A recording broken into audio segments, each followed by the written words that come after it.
Alors on entend souvent le terme EPI. Qu'est-ce que ça veut dire EPI? Donc EPI, c'est équipement de protection individuelle. Donc en termes simples, c'est les masques qu'on met pour se protéger. Donc les masques, il existe deux types de masques, les demi-masques. Demi-masque, c'est-à-dire qu'il va couvrir le nez, la bouche et le menton.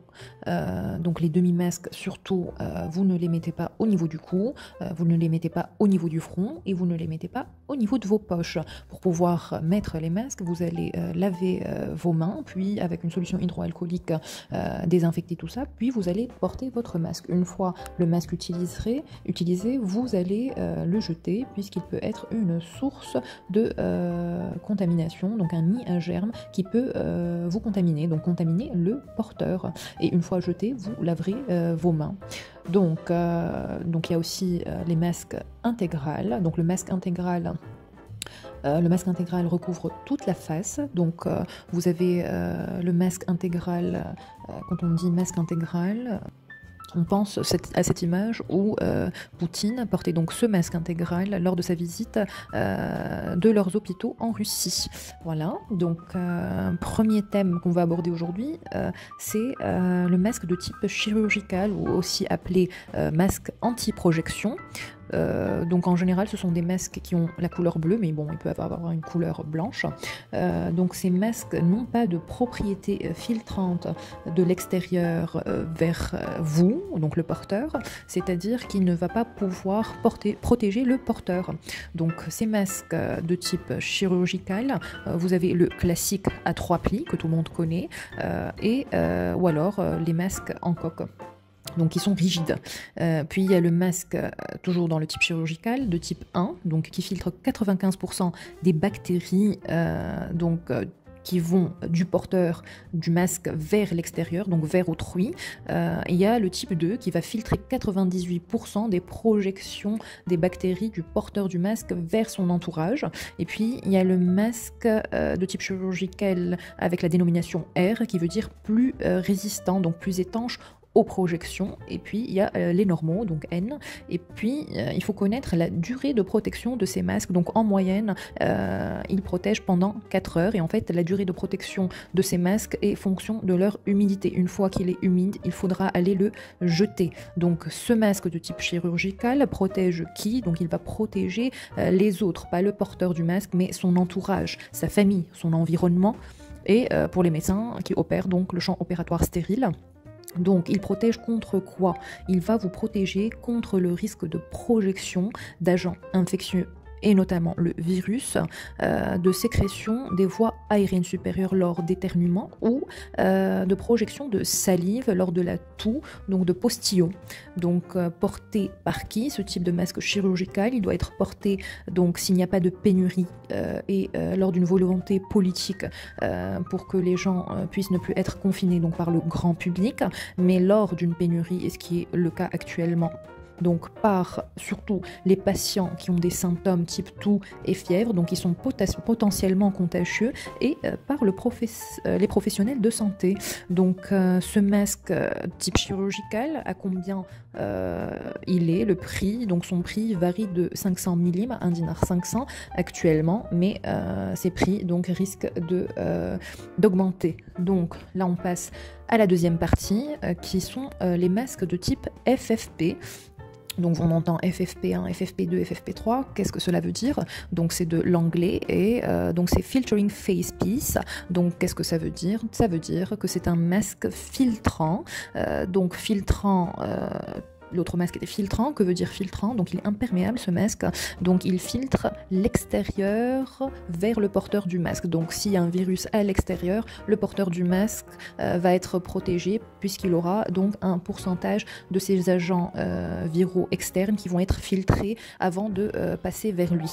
Donc ces masques de type FFP, nous pouvons donc les différencier en fonction de leur élastique. Donc la couleur jaune de l'élastique permet de reconnaître les masques FFP1 qui filtrent 80% des agents externes vers le porteur du masque et sont souvent utilisés pour le bricolage en tant que masque anti-poussière. Puis vous avez le masque FFP2 dont l'élastique général blanc.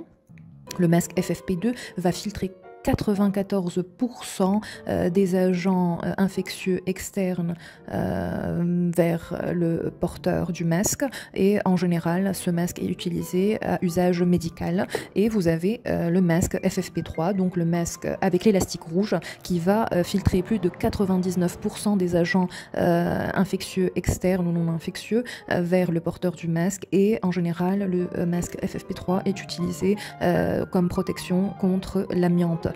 Donc ces masques respectent des normes ISO qui sont calculées en fonction d'un test qui utilise un aérosol de staphylocoque doré et qui nous permet donc de pouvoir commercialiser ces masques, et la norme EN qui a été effectuée en 2001 pour la première fois. Donc vous verrez très fréquemment inscrit sur votre masque FFP l'année 2001 si ça a été donc mis sur le marché après 2001. Et puis, vous avez la dénomination R qui veut dire réutilisable après une journée de travail qui en général dure 8 heures, qui est la durée de protection du masque FFP. Et vous avez la dénomination NR, donc non réutilisable après une journée de travail. Donc cette durée de protection, je rappelle, de 8 heures, qui dépend de l'humidité du masque. Quand le masque est humide, il faut le jeter. Donc ces masques FFP parfois contiennent une petite soupape sur le côté ou en façade, donc soupape ou valve expiratoire. Cette valve, à quoi elle sert? Donc elle sert au confort de la personne qui le porte pour pouvoir respirer, car elle crée moins de résistance. Elle permet aussi aux personnes qui portent des lunettes d'avoir moins de buée. Donc cette soupape permet d'avoir moins d'humidité dans le filtre, et donc le masque dure plus longtemps en termes de protection. Ça, ce sont les avantages. Et puis les inconvénients, c'est que la soupape donc laisse le masque moins perméable, et donc il y a plus de risque d'infiltration du virus de l'extérieur vers le porteur du masque. Donc ce masque, il protège qui? Il protège le porteur.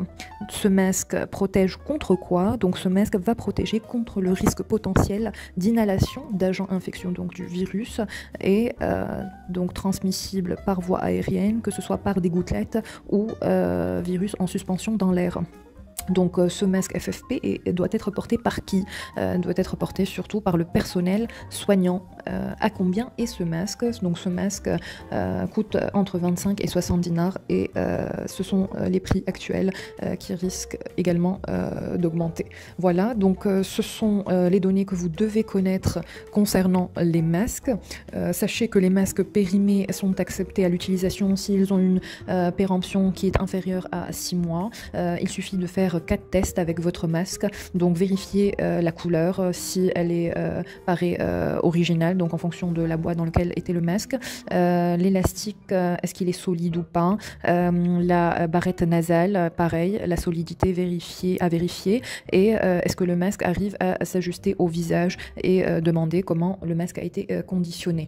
Donc voilà. Puis dernière chose, pour les gens qui ne peuvent pas se procurer de masque vu la pénurie, donc il y a les masques artisanaux en tissu, soit coûts par une couturière, ou si vous avez donc une machine à coudre à la maison et du tissu adéquat, ou un masque comme on va vous le montrer dans la vidéo, grâce à du papier mouchoir ou du sopalin. Donc ces masques de fortune vont pouvoir être utilisés à défaut d'avoir un masque qui est commercialisé. Les masques en tissu doivent être nettoyés tous les jours à 30 degrés avec un détergent classique pour pouvoir être réutilisés, et les masques en papier vont être jetés à la fin de leur utilisation. Donc pour les masques à papier, veuillez vous munir d'un gel hydroalcoolique pour désinfecter vos mains et la surface sur laquelle vous allez confectionner votre masque, une serviette en papier à déplier, puisqu'elles sont en général pliées en 4, ou un sopalin pour les enfants. La taille sera plus petite. On a besoin également de 2 élastiques qu'on va appliquer dans les extrémités, et d'une agrafeuse. Voilà, à tout de suite.